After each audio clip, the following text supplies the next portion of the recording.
राम राम भाई सभी को। तो आज का जो हमारा टॉपिक है वो है प्रोनाउन का दूसरा टाइप है reflexive pronoun. Reflexive pronoun reflexive pronoun कौन सा होता है? जहाँ पर सब्जेक्ट और ऑब्जेक्ट सेम हो। कैसे? It is used as an object. ये ऑब्जेक्ट की तरह यूज होता है when the subject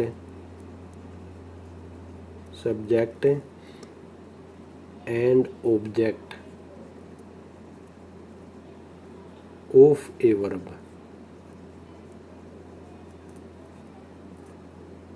are same person या थिंग।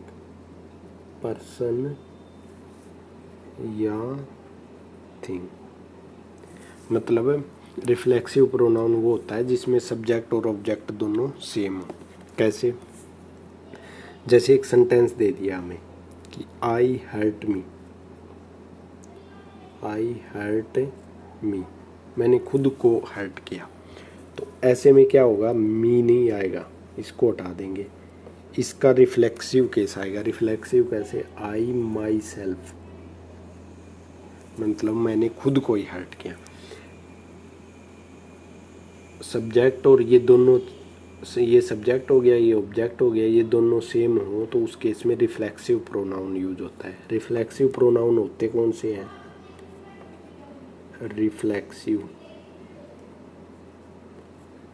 रिफ्लेक्सिव प्रोनाउन होते हैं जैसे my self, over self, your self हो गया, या यूअर सेल्फ जो हो गया।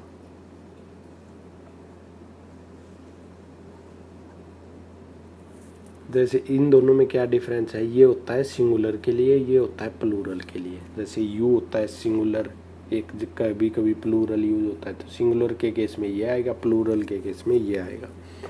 जैसे ही के लिए आता है हिमसेल्फ, ये आई के लिए, या हर सेल्फ, सी के लिए her self, it self, it के लिए। और कौन सा बच गया? जैसे देम सेल्फ। ये होते हैं रिफ्लेक्सिव प्रोनाउन। एरर कैसे पूछे जाते हैं इसमें? जैसे एक सेंटेंस दे दिया हमें कि ही हर्ट माई सेल्फ, कि मुझे हर्ट किया। तो ये दोनों सेम थोड़ी है, एक ही बंदा थोड़ी है। इसने इसको हर्ट किया है, कोई दूसरा है, तो माई सेल्फ नहीं आएगा उस केस में। उस केस में क्या आएगा? ही हर्ट मी। इसी प्रकार देखें दूसरा सेंटेंस कि my self is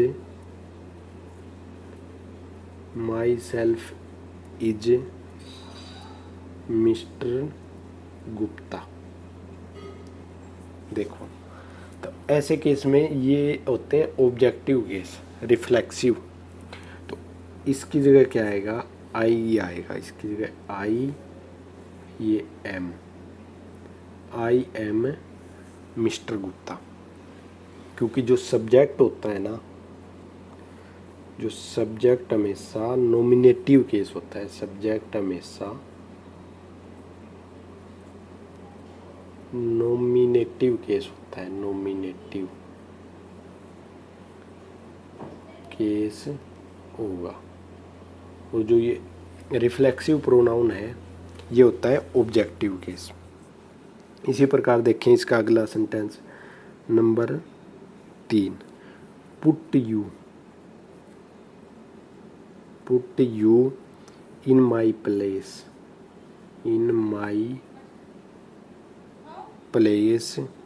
to understand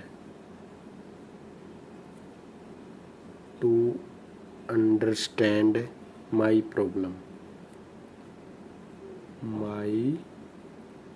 problem.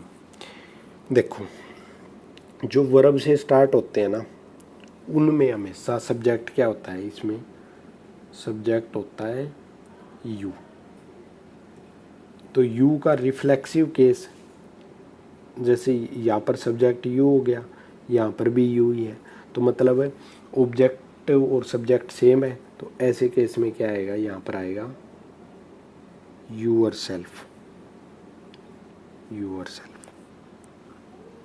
इसी प्रकार हम यू का देखें अगला केस, नंबर 4।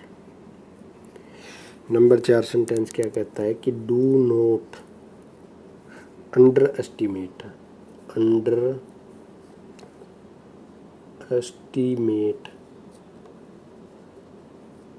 यू। वर्ब से स्टार्ट है, तो ऐसे केस में क्या आएगा, यू सब्जेक्ट होगा, इसका यू सब्जेक्ट होगा तो यहाँ पर ऑब्जेक्ट भी यू है, इसको कर देंगे हम यूअर सेल्फ। ठीक है, इसकी जगह कुछ और आ सकता है, जैसे मी भी कर सकते हैं, हर भी कर सकते हैं, हिम भी कर सकते हैं, या देम भी कर सकते हैं। ये क्यों कर सकते हैं, क्योंकि ये अदर सब्जेक्ट है, अदर ऑब्जेक्ट है। अदर ऑब्जेक्ट के केस में अदर आ सकता है, लेकिन अगर सब्जेक्ट और ऑब्जेक्ट सेम हो तो हमेशा रिफ्लेक्सिव केस आएगा। ये रूल क्या कहता है, ये रूल कहता है कि do not use you as an object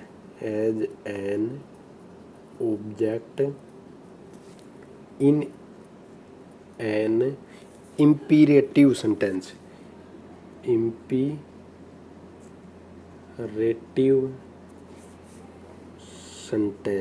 imperative sentence कौन से होते हैं, जो वर्ब से स्टार्ट होते हैं, यूज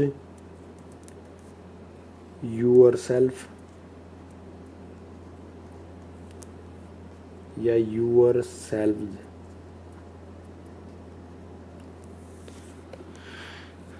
क्यों, क्योंकि इसमें because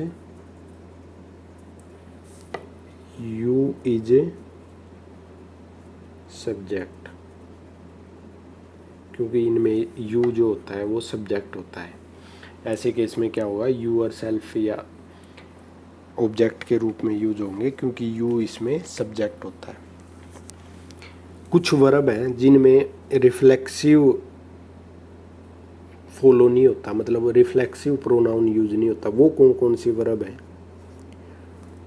don't, do not use the following verbs रिफ्लेक्सिवली।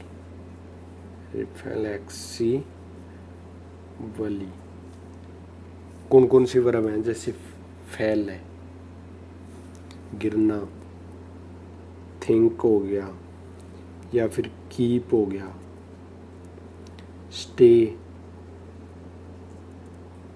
Rest हो गया, या कंसंट्रेट हो गया, concentrate it is.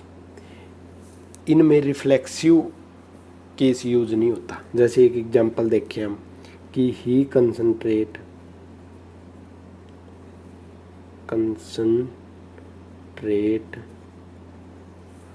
Himself at studies.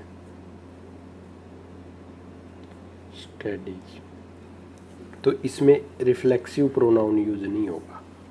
क्यों नहीं होगा, जैसे ये वर्ब है ना, ये बंदे से खुद से रिलेटेड होती हैं, और ऐसे केस में क्या होता है, इनका प्रभाव अपने आप ही खुद पर होता है। तो जैसे रेस्ट है, रेस्ट तो बंदा खुद ही करेगा, तो बताने की जरूरत थोड़ी है कि मैंने ही रेस्ट किया। या स्टे करना, या कीप, या थिंक करना, या कंसंट्रेट भी तो खुद ही करेगा। तो इसका रीज़न क्या है, इनका प्रभाव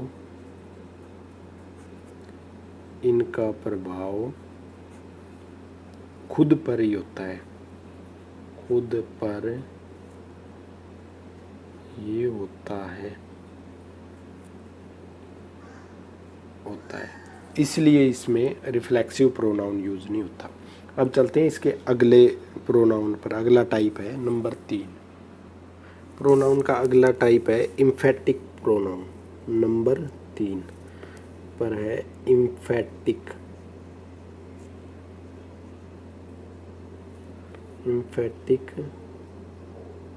प्रोनाउन। इम्फेटिक प्रोनाउन कहाँ यूज होते हैं? ये यूज होते हैं it is used to emphasise, मतलब कोई चीज़ को बढ़ाने के लिए। एम्फेसाइज मतलब किसी चीज़ को बढ़ा चढ़ाकर बताने के लिए एम्फेटिक प्रोनाउन यूज होते हैं। जैसे example number 1, we ourselves saw you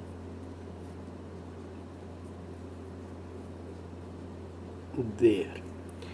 तो ये हो गया सब्जेक्ट, ये हो गई वर्ब, ये हो गया ऑब्जेक्ट। तो ये हो गया एम्फेटिक प्रोनाउन। ये दिखते रिफ्लेक्सिव प्रोनाउन की तरह है, लेकिन इनमें फ़र्क क्या होता है? इनमें फ़र्क होता है स्ट्रक्चर का। जैसे ये यूज होता है वर्ब से पहले, और जो रिफ्लेक्सिव प्रोनाउन यूज होता है वो यूज होता है वर्ब के बाद। क्या फ़र्क है दोनों में? कोई चीज़ को बढ़ा चढ़ा कर बोलने के लिए कि हमने खुद देखा है तुम्हें, उस केस में एम्फेटिक प्रोनाउन यूज होता है। जैसे रिफ्लेक्सिव प्रोनाउन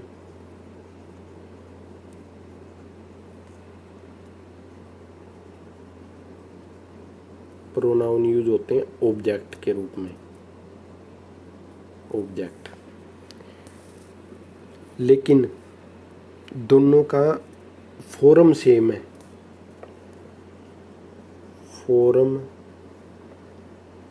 है, किसकी? रिफ्लेक्सिव की और एम्फेटिक की।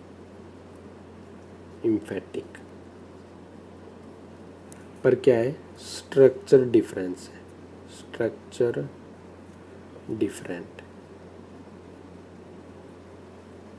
मतलब फॉर्म तो दोनों की सेम होती है, एक जैसे ही दिखते हैं, लेकिन स्ट्रक्चर इन दोनों की अलग अलग होती है। अलग अलग क्या?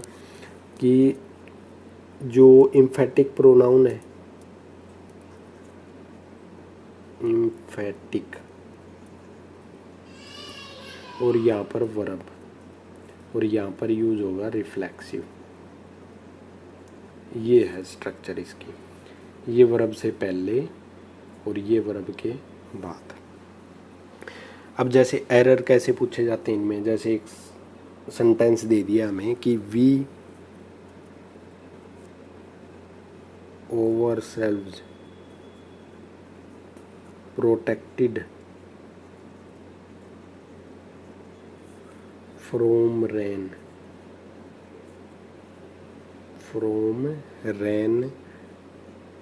by taking shelter under a tree। देखो यहाँ पर क्या है? एक तो पहचान ये होती है कि अगर ऑब्जेक्ट नहीं दिया हुआ तो पक्का क्या होगा? रिफ्लेक्सिव प्रोनाउन होगा। यहाँ पर क्या दिया हुआ है? प्रीपोजिशन दी हुई है, तो इसको क्या करेंगे? यहाँ से हटा के यहाँ ले आएंगे कि हमने खुद को रेन से बचाया शेल्टर लेके ट्री के अंडर में। ठीक है। अब जैसे दूसरा सेंटेंस देखें इसी का, ये तो हो गया रिफ्लेक्सिव का केस, रिफ्लेक्सिव। और हम एक केस देखें एम्फेटिक का, नंबर 2, कि सी प्रिपेयर्ड हरसेल्फ ब्रेकफास्ट टुडे।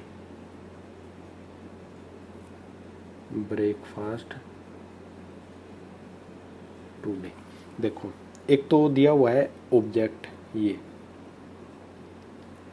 हो गया सब्जेक्ट।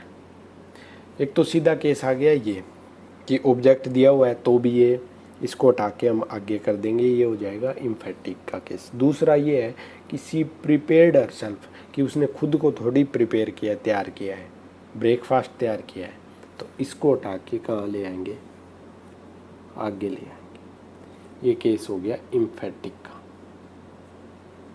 इम्फेटिक। ये फ़र्क है इन दोनों में।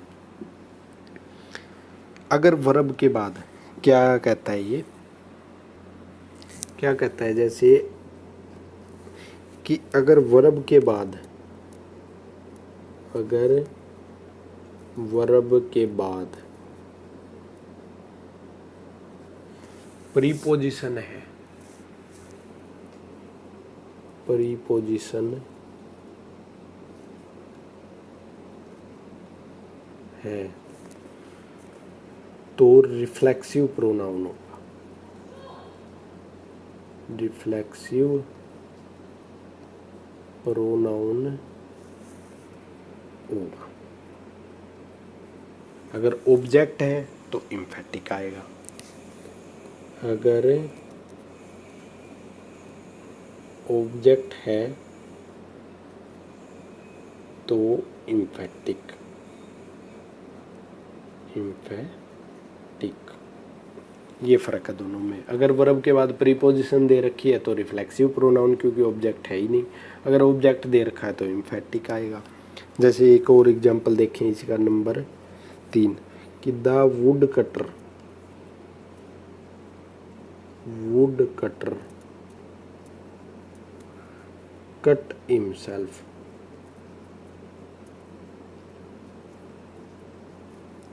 All the trees, all the trees. देखो, एक तो सारे पेड़ काटते हैं वुड कटर ने, लकड़हारे ने, तो ये तो हो गया ऑब्जेक्ट। तो एक केस तो ये हो गया कि ये नहीं आएगा यहाँ पर, इसको हटा के कहाँ कर देंगे, ये यहाँ पर, कि खुद ही काटते हैं सारे पेड़। दूसरा क्या है कि वह खुद को थोड़ी काटेगा, पेड़ काटेगा, तो हिमसेल्फ तो यहाँ बनता ही नहीं है।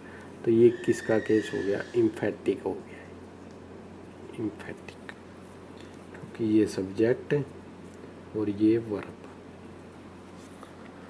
तो इन दोनों में ये था फर्क। जैसे इसी प्रकार एक और एग्जांपल देखें, इसका number 4, the camel itself adapts to the climate, to the climate, to a desert, to a desert, कि डिजर्ट के अकॉर्डिंग अपने आप को डाल लेते हैं ऊंट। तो देखो,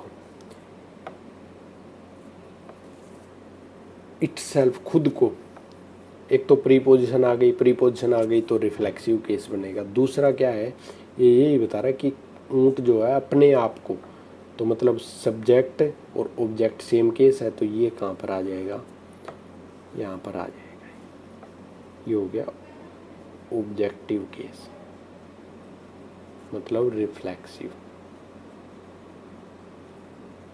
तो ये था इम्फेटिक प्रोनाउन। अब चलते हैं इसके अगले टाइप पर। अगला टाइप है नंबर 4। नंबर 4 पर है reciprocal, reciprocal pronoun, pronoun. Reciprocal pronoun कौन से होते हैं, रेसिप्रोकल प्रोनाउन होते हैं, एक तो होता है ईच अदर, ईच अदर, एक होता है वन अनोदर, वन अनोदर। दोनों में क्या डिफरेंस है, ये यूज होता है फॉर टू थिंग्स, दो चीज़ों के लिए, मतलब इसका इसका, दो का आपस में।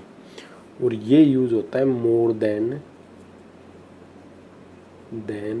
टू, मतलब दो से ज़्यादा के लिए वन अनोदर यूज होता है। कैसे समझते हैं, एक एक एग्जाम्पल से। जैसे example number 1, the two sisters shouted at one another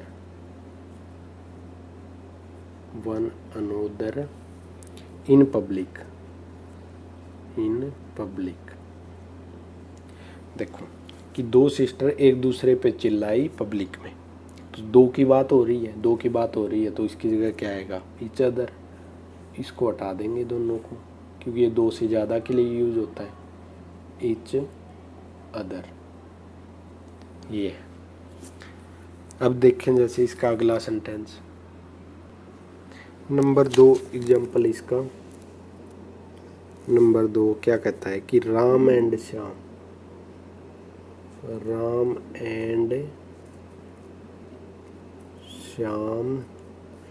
looked at, ये जैसे ब्लैंक दे दिया यहाँ पर, इन द मिरर।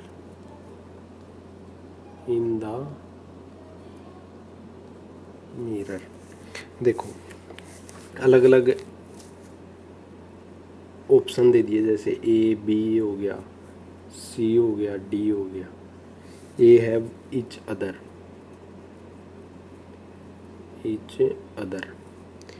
ये हो गया वन अनोदर, एक हो गया ओवर सेल्व्स, एक हो गया देम सेल्व्स। देखो ये तो आ नहीं सकता क्योंकि दो से ज़्यादा के लिए यूज हुआ है। यहाँ पर राम और श्याम क्या है? दो व्यक्ति हैं, ठीक है। ये भी नहीं आ सकता क्योंकि ये होता है वी का रिफ्लेक्सिव केस, ठीक है। वी जहाँ होगा उसके साथ आएगा, तो ये भी नहीं आ सकता। ये दो केस गए। अब है इन दोनों में, दो के लिए यूज क्या होना चाहिए? Each other. अब फ़र्क क्या है? फ़र्क ये है, यहाँ पर आएगा देमसेल्फ।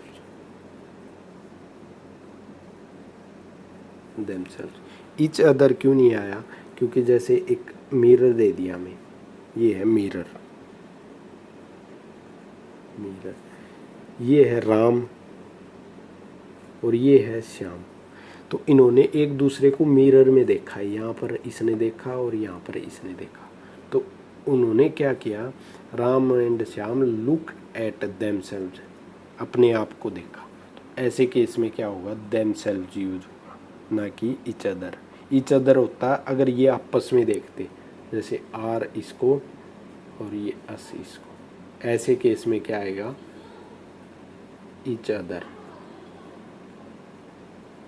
और ऐसे केस में क्या आएगा? देमसेल्व्स। ये फर्क है दोनों में। अब चलते हैं इसके अगले टाइप पर। अगला टाइप है नंबर 5 पर आता है demonstrative pronoun. Demonstrative pronoun. Demonstrative pronoun कौन सा होता है? डेमोस्ट्रेटिव प्रोनाउन होते हैं दिस, दैट, दीज और दोज। ये होते हैं सिंगुलर सब्जेक्ट के लिए यूज होते हैं, सिंगुलर। और जो ये प्रोनाउन है दोनों, ये यूज होते हैं प्लूरल के लिए। अब इनमें क्या फ़र्क है? इनमें ये फ़र्क है कि दिस हो गया और एक हो गया दीज, और एक हो गया दैट और एक हो गया दोज। ये 4 है। ये यूज होते हैं नज़दीक के लिए, नज़दीक की कोई चीज़ हो, नज़दीक के लिए। और ये यूज होते हैं दूर के लिए, दूर की कोई चीज़ के लिए। तो ये फ़र्क है इन दोनों में। अब एरर कैसे पूछे जाते हैं इसमें? जैसे एक सेंटेंस दे दिया हमें, जैसे एक सेंटेंस दे दिया कि this is not my poultry, my poultry, कि ये मेरी पोल्ट्री नहीं है। तो पोल्ट्री क्या होता है, प्लूरल वर्ड होता है, प्लूरल। तो प्लूरल के लिए क्या आएगा, दीज या दोज, लेकिन ये नज़दीक के लिए, नज़दीक के लिए क्या यूज होता है, दीज, तो यहाँ पर आ जाएगा दीज, और इसके साथ प्लूरल वर्ब यूज होगी are, these are not my poultry. इसी प्रकार देखें जैसे नंबर 2, दीज आर फैल्से न्यूज़, कि ये फेक न्यूज़ है, ठीक है, झूठी है। तो न्यूज़ क्या होता है, सिंगुलर वर्ड होता है, singular.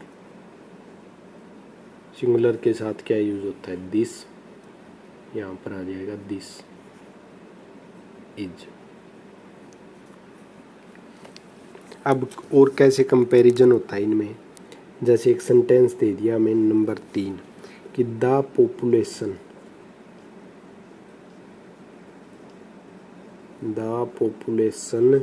Of China is more than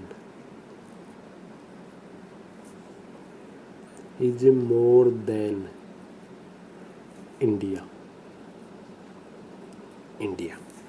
तो देखो कि चाइना की पॉपुलेशन इंडिया से ज़्यादा है, तो इंडिया से थोड़ी ज़्यादा है, इंडिया की पॉपुलेशन से ज़्यादा है, तो यहाँ पर देन के साथ क्या आ जाएगा, दैट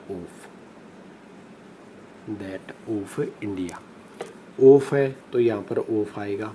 पॉपुलेशन क्या होती है, जब इकट्ठी होती है तो सिंगुलर होती है, वो सिंगुलर, तो सिंगुलर ही आएगा दैट। अगर प्लूरल होता तो दो जाता। दूर की है, जैसे इंडिया चाइना दूर है तो दैट यूज हुआ है, और नज़दीक होता तो दिस। इसी प्रकार देखें जैसे नंबर 4, the cities in the USA are more developed than Europe.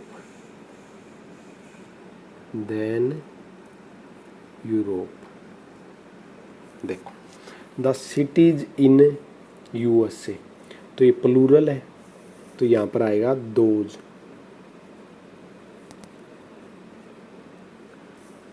In preposition use हुई है तो यहाँ पर भी इन आएगा, दोज इन यहाँ पर आ जाएगा, those in, then those in, क्योंकि ये दूर है तो दोज या दैट आएगा। ये प्लूरल है तो प्लूरल के केस में प्लूरल यूज होगा। ये था फर्क दोनों में। अब चलते हैं इसके अगले सेंटेंस पे, नंबर 5 कि both gold and diamond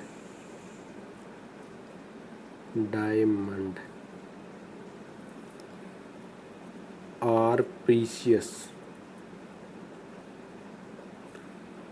this is a metal,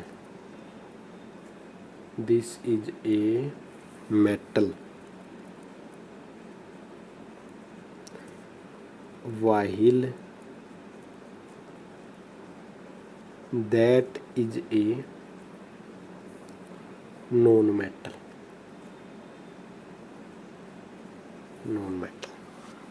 देखो दिस यूज होता है नज़दीक के लिए, नज़दीक की कोई मेटल कौन सी है, गोल्ड है, तो यहाँ पर क्या आएगा, ये इसको हटा के यहाँ ले आएंगे और ये चला जाएगा आगे यहाँ पर। तो दिस इज ए मेटल, मतलब गोल्ड क्या है, मेटल है, तो दिस किसके लिए यूज हुआ है, गोल्ड के लिए। That is a non metal, diamond non metal है, तो दैट मतलब दूर, तो डायमंड यहाँ पर आ जाएगा, गोल्ड यहाँ पर आ जाएगा, ये। और दूसरा क्या होता है कि हमेशा दिस जो है वो पहले आता है, दैट उसके बाद आता है। दिस पहले और दैट क्या होगा बाद में, दिस किसके लिए आता है? जो नज़दीक में चीज़ होगी उसके लिए। दिस होता है नज़दीक के लिए।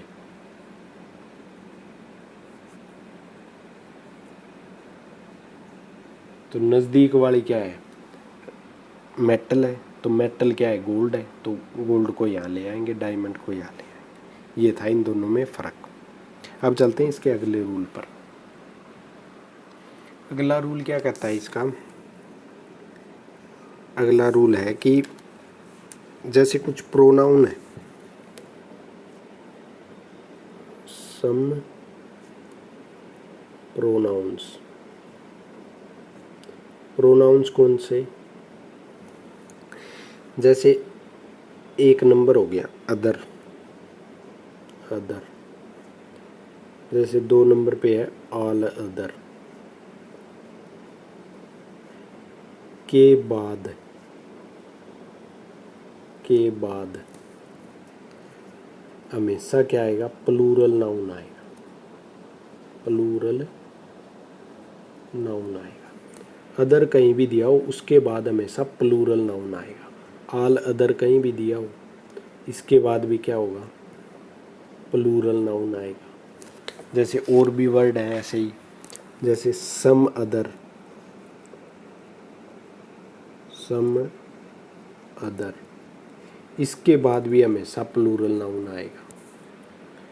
Number 4 most other, most other, इसके बाद भी क्या होगा? प्लूरल नाउन आएगा। सर्टेन एक वर्ड होता है, सर्टेन, सर्टेन, इसके बाद भी हमेशा क्या होगा? प्लूरल नाउन आएगा। अब देखें जैसे कुछ सिंगुलर नाउन के नंबर 6 पर, जैसे है एनी अदर, एनी अदर के बाद हमेशा सिंगुलर नाउन आएगा, सिंगुलर नाउन आएगा। इसी प्रकार और वर्ड देखें जैसे अनोदर, अनोदर के बाद भी सिंगुलर नाउन आता है। नंबर 8 जैसे नो अदर, इसके बाद भी हमेशा सिंगुलर नाउन आएगा। और एक वर्ड होता है ए सर्टेन, पहले आया था सर्टेन, अब आ गया ए सर्टेन, इसके बाद भी हमेशा सिंगुलर नाउन आता है। मतलब ये प्रोनाउन कहीं भी दिए हो इनके बाद हमेशा प्लूरल नाउन, और ये जो नीचे वाले हैं इनके साथ हमेशा सिंगुलर नाउन होते हैं। अब चलते हैं इसके अगले रूल पर।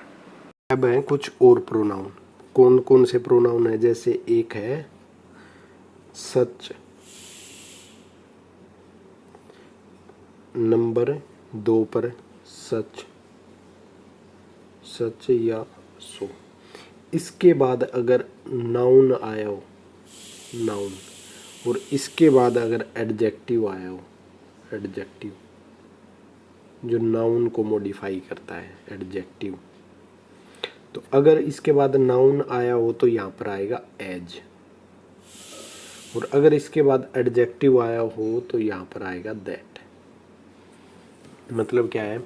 सच या सो के बाद एडजेक्टिव आ जाए तो दैट यूज होगा इसके बाद, और अगर नाउन आ जाए तो एज यूज होगा।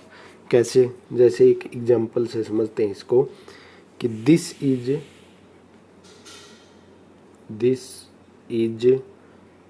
सच a book, such a book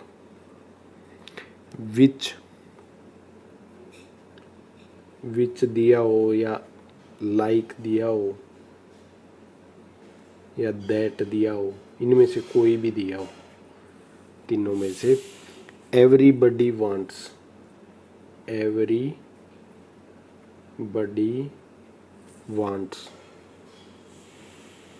wants to read, देखो यहाँ पर सच दिया हुआ है, इसके बाद ए बुक है, ए बुक क्या है? नाउन है, तो नाउन के बाद क्या आता है? एज, तो इन सभी को हटा देंगे। मतलब ये इनमें से कोई भी दिया हो उसको हटा देंगे और इसकी जगह क्या आ जाएगा, एज आ जाएगा। इसी प्रकार अगर एडजेक्टिव का देखें हम, number 2, this book is such costly,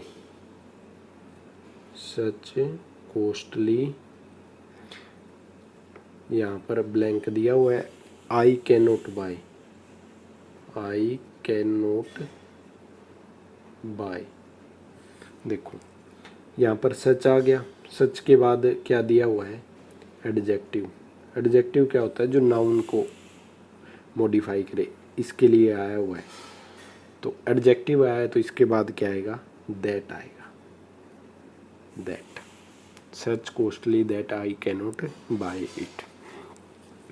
अब चलते हैं इससे अगले टाइप पर, मतलब डेमोस्ट्रेटिव नाउन का अगला टाइप।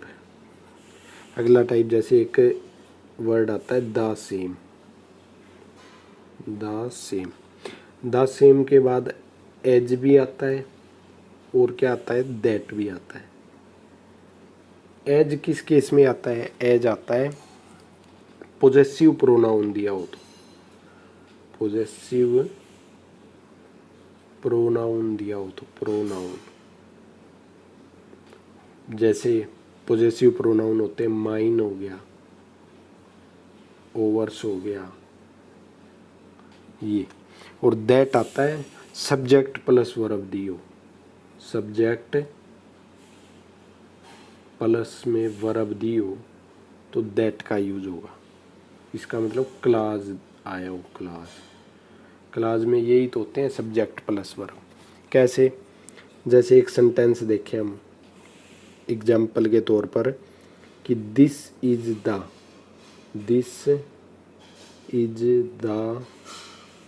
सेम बैग, यहाँ पर ब्लैंक दिया हुआ है यूअर्स, कि जैसा तुम्हारा बैग है वैसा ही है। तो द सेम है, इसके बाद क्या आया हुआ है, पोजेसिव प्रोनाउन हो तो क्या आएगा, एज आएगा, तो यहाँ पर आ जाएगा एज। और इसी प्रकार अगर सब्जेक्ट पर वर्ब या क्लोज दिया हो तो कैसे, number 2, this is the same bag,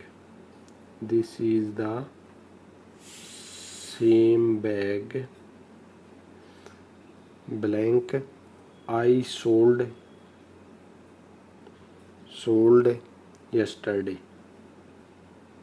yesterday। देखो सब्जेक्ट प्लस वर्ब, तो ऐसे केस में क्या आता है, दैट। तो ये था 2 केस, एक हो गया द सेम का और एक हो गया सच एज सच दैट। अब चलते हैं इसके अगले टाइप पर। अगला टाइप क्या, जैसे एक सेंटेंस दिया हुआ है हमें, number 3, he has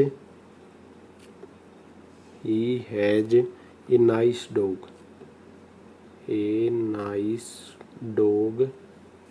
and he plays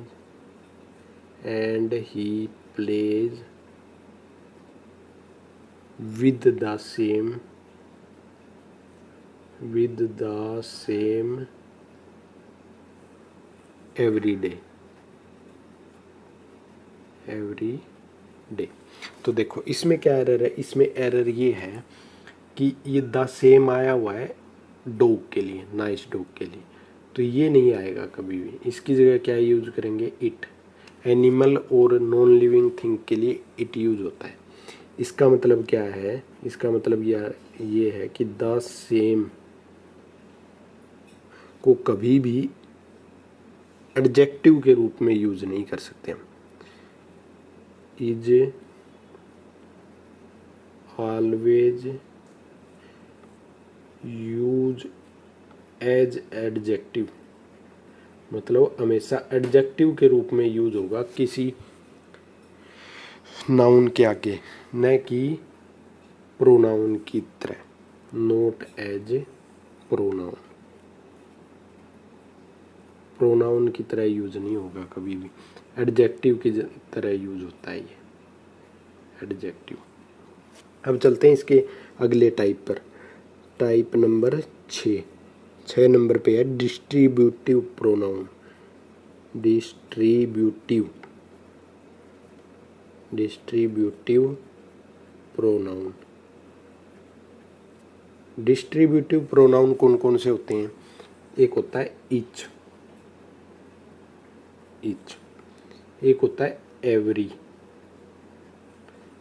एक होता है आइदर और एक होता है नाइदर। इन सभी में क्या डिफरेंस है? ईच आता है for two and more than to,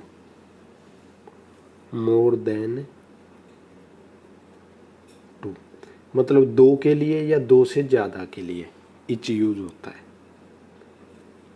every use होता है फॉर मोर देन टू,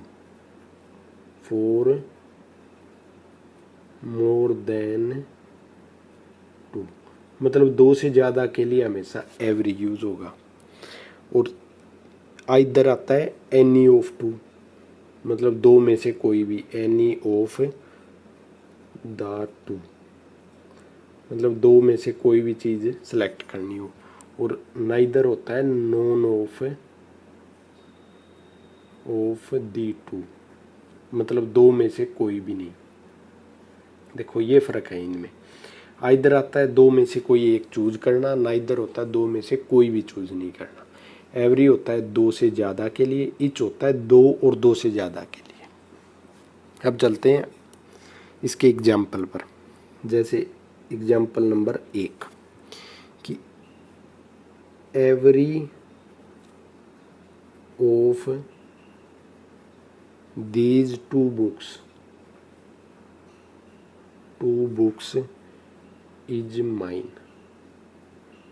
एक सेंटेंस और दिया हुआ number 2, every of these 20 books is mine. देखो क्या फ़र्क है इसमें? इसमें फ़र्क ये है कि इसकी जगह आएगा इच दो के लिए, और इसकी जगह भी आएगा इच दो से ज़्यादा के लिए। क्यों आएगा? क्योंकि इच क्या है, दो के लिए यूज होता है, ठीक है। तो इसके लिए तो इच ठीक है, ये सेंटेंस तो हो गया करेक्ट। अब दो से ज़्यादा के लिए एवरी और इच में क्या फ़र्क होता है? इच होता है प्रोनाउन। इच को हम प्रोनाउन और एडजेक्टिव दोनों रूप में यूज कर सकते हैं। तो यहाँ पर क्या है कि प्रोनाउन का यूज होना है, प्रोनाउन का यूज होगा वहाँ पर इच करेंगे। और जहाँ पर एडजेक्टिव मतलब किसी नाउन के आगे यूज करना है वहाँ पर एवरी यूज करेंगे। तो जहाँ पर प्रोनाउन की ज़रूरत होगी वहाँ पर इच लगा देंगे, जहाँ पर एडजेक्टिव की ज़रूरत होगी वहाँ पर एवरी भी लगा सकते हैं। ये क्या डिफरेंस है दोनों में? दोनों में डिफरेंस ये है एवरी और इच। एवरी होता है एडजेक्टिव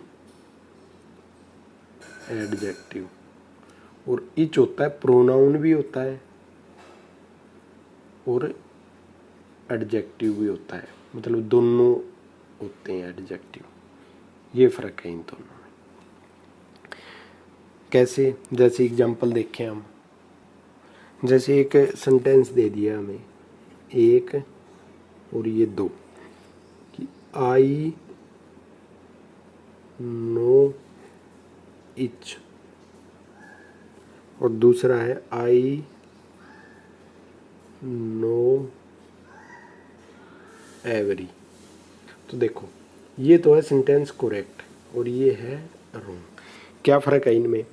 जो सब्जेक्ट और ऑब्जेक्ट होते हैं, सब्जेक्ट और ऑब्जेक्ट, वो क्या होते हैं? या तो नाउन होते हैं या फिर प्रोनाउन होते हैं, ठीक है। इच क्या है? एडजेक्टिव भी है और प्रोनाउन भी है, तो ये आ सकता है। और एवरी क्या है, एवरी है एडजेक्टिव जो हमेशा नाउन या प्रोनाउन के आगे ही आता है एडजेक्टिव। तो अकेला कभी ऑब्जेक्ट है, ये ऑब्जेक्ट कभी भी एडजेक्टिव नहीं होता, ऑब्जेक्ट हमेशा नाउन या प्रोनाउन होता है। तो इसलिए ये गलत है, क्योंकि ऑब्जेक्ट इसकी जगह क्या आएगा, इच ही आएगा, इच। ये फर्क है इन दोनों में। अब देखें जैसे और जो हमने पढ़े डिस्ट्रीब्यूटिव प्रोनाउन, डिस्ट्रीब्यूटिव का अगला टाइप क्या है कि एक सेंटेंस दे दिया हमें कि known of his parents attended the party। देखो यहाँ पर क्या एरर दिया हुआ है, पेरेंट्स दो होते हैं माता पिता, तो दो के लिए क्या यूज़ होता है कि उसके माता पिता में से किसी ने भी पार्टी अटेंड नहीं की, तो दोनों में से कोई भी नहीं, दो के लिए क्या आता है, नाइदर आता है। इसको हटा देंगे, इसकी जगह क्या आ जाएगा, नाइदर आ जाएगा। जैसे अगला sentence, I have 5 new books you can choose either of these. तो देखो इसमें क्या एरर है, इसमें एरर ये है कि 5 में से एक चूज करनी है। आइदर नाइदर कितने के लिए होते हैं, 2 के लिए। इसको हटा देंगे, इसकी जगह क्या आएगा, एनी आ जाएगा, एनी। इसको हटा देंगे क्योंकि 2 से ज़्यादा की बात हो रही है यहाँ पर। एक था नोन वर्ड, एक था एनी। इन दोनों में क्या है, ये दोनों वर्ड जैसे एक हो गया नोन और एक हो गया एनी। ये आते हैं फॉर मोर देन 2, 2 से ज़्यादा के लिए, फॉर मोर देन 2। ये होता है नेगेटिव केस में, जैसे नाइदर होता है ना वैसे ही। और ये होता है पॉजिटिव केस में कि मतलब 5 में से चूज करना है तो एनी, 5 में से कोई भी चूज नहीं करना तो नॉन। ये फ़र्क है दोनों में। अब चलते हैं अगले सेंटेंस पर, नंबर 3। बोथ ऑफ देम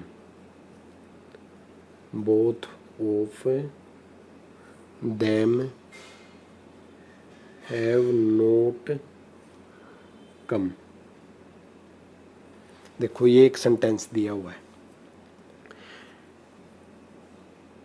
इसमें क्या आएगा, बोथ कभी भी नेगेटिवली यूज नहीं होता, तो इसको हटा देंगे। तो नेगेटिव में क्या आता है, हमेशा नाइदर यूज होता है, नाइदर। और यहाँ पर अगर नाइदर आइदर हो तो यहाँ पर वर्ब क्या हो जाएगी, सिंगुलर यूज होती है, हैज। नोट इसलिए नहीं आएगा क्योंकि नोट नाइदर का मतलब नेगेटिव होता है, तो इसमें ज़रूरत नहीं है। तो neither of them has come. इसमें एरर क्या बनता है, इसमें एरर ये बनता है कि बोथ नोट यूज नेगेटिवली, मतलब बोथ का कभी भी यूज नेगेटिव वे में नहीं होता। नाइदर आएगा, नाइदर आ गया तो यहाँ पर हैज, क्योंकि ये सब्जेक्ट ऑब्जेक्ट बन गया प्रीपोजिशन का, तो इसके अकॉर्डिंग वर्ब आएगी। नाइदर आइदर क्या होते हैं, सिंगुलर, तो सिंगुलर के हिसाब से हैज। अब चलते हैं इसके अगले टाइप पर। अगला टाइप क्या कहता है इसका कि अगला रूल है, ये एक प्रकार से रूल क्या कहता है, if two singular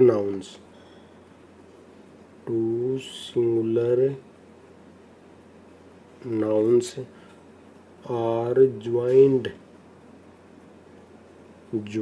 by and proceeded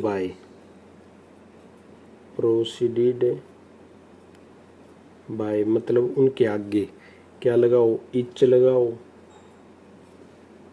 every या नो लगाओ, then use verb and pronoun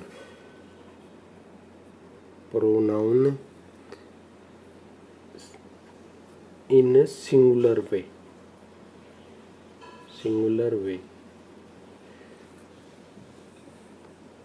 and gender will be agree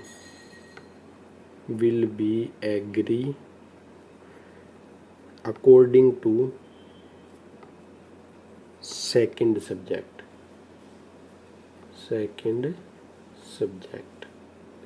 देखो इसका क्या मतलब है, अगर दो सिंगुलर नाउन है वो एंड से जुड़े हुए हैं और उनके आगे इच आया हुआ है, एवरी आया हुआ है, नो आया हुआ है, तो जो उनके बाद जो वर्ब और जो प्रोनाउन यूज होगी वो हमेशा सिंगुलर यूज होगी और जो सेंटेंस का जेंडर होगा वो हमेशा सेकंड सब्जेक्ट के अकॉर्डिंग आएगा।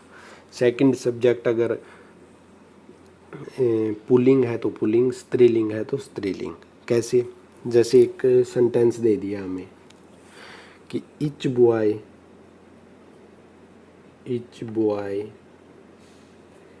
एंड इच गर्ल, ये ब्लैंक, सर्विंग ये भी ब्लैंक, कंट्री ऑनेस्टली देखो एक ये हो गया, एक ये हो गया, इनके अकॉर्डिंग दो हो गए तो दो के हिसाब से यहाँ पर प्लूरल वर्ब आनी चाहिए। लेकिन इनके आगे अगर ये वर्ड है, इच है, एवरी है, नो है, तो सिंगुलर वर्ब और सिंगुलर प्रोनाउन यूज होगा, तो यहाँ पर सिंगुलर वर्ब आ जाएगी इज, और जो जेंडर होगा यहाँ पर वो सेकंड सब्जेक्ट के अकॉर्डिंग आएगा, तो सेकंड सब्जेक्ट के अकॉर्डिंग हर कंट्री ऑनेस्टली, ये था। जैसे एक और सेंटेंस देखें इसी का कि every women and man was performing well for her country, for her society. देखो एवरी लगा हुआ है तो इसके अकॉर्डिंग वर्ब हो गई सिंगुलर, ठीक है। लेकिन एक ये है, एक ये है सब्जेक्ट, एक नंबर, दो नंबर, जो जेंडर होगा वो सेकंड के अकॉर्डिंग, तो यहाँ पर हर है, इसकी जगह क्या कर देंगे, हिज कर देंगे दूसरे के अकॉर्डिंग। अब देखें इसका अगला सेंटेंस, जैसे the boys etch doing well for family. देखो इच लगा हुआ है लेकिन आगे नहीं लगा हुआ, तो इसके अकॉर्डिंग आएगी वर्ब। तो ये क्या है, प्लूरल है तो प्लूरल वर्ब है आर, और इसी के हिसाब से इसका जेंडर आएगा कि बॉयज के अकॉर्डिंग दियर। ये आगे लगे हों तभी ये रूल लागू होता है, अगर ऐसे लगे हों, ये यूज हुआ है यहाँ पर रिलेटिव प्रोनाउन, मतलब इन दोनों को रिलेट करवा रहा है, रिलेटिव प्रोनाउन। ऐसे केस में ये रूल लागू नहीं होता।